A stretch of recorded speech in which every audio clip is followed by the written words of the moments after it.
attiecās tieši lauksaimniecības uzņēmumiem un par dažām lietām, kas šajā gadā ir jaunas un atšķirās no tā, kā ir bijis iepriekš. Prezentācijā šoreiz esmu paredzējusi pirmkārt izstāstīt laikam par tām svarīgākajām lietām, kas ir lauksaimniecības uzņēmumiem. Tie ir augi un dzīvnieki.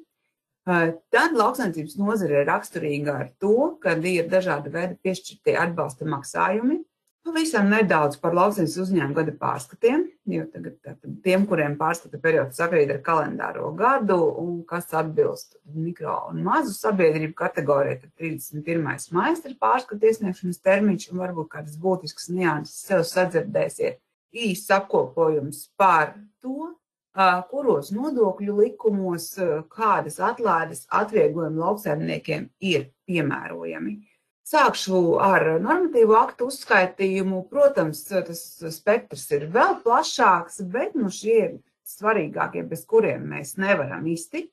Tas, kur es izmantoju, bruto segumi ir pieejami LKC mājaslapā, gan jau, ka visvieglāk ir iemest caur meklētāju bruto segumus, un tad tas laika posms ir ļoti ilgs, par kādu šie dati tiek apkopoti. Un tas, kur es bruto segumus izmantoju, parasti paskatos, lai kādas izmaksas neaizmirstu ierēķināt, tad, kad nonāk līdz krājuma vai augu novērtēšanai.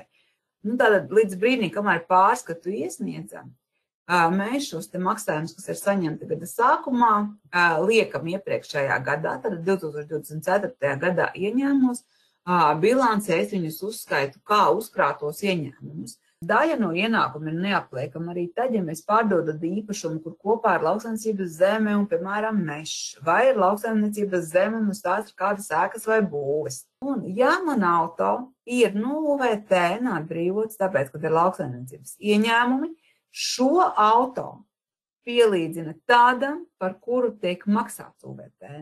Tā tad atkal vairs nav detalizētie maršrutu uzskaitījumi.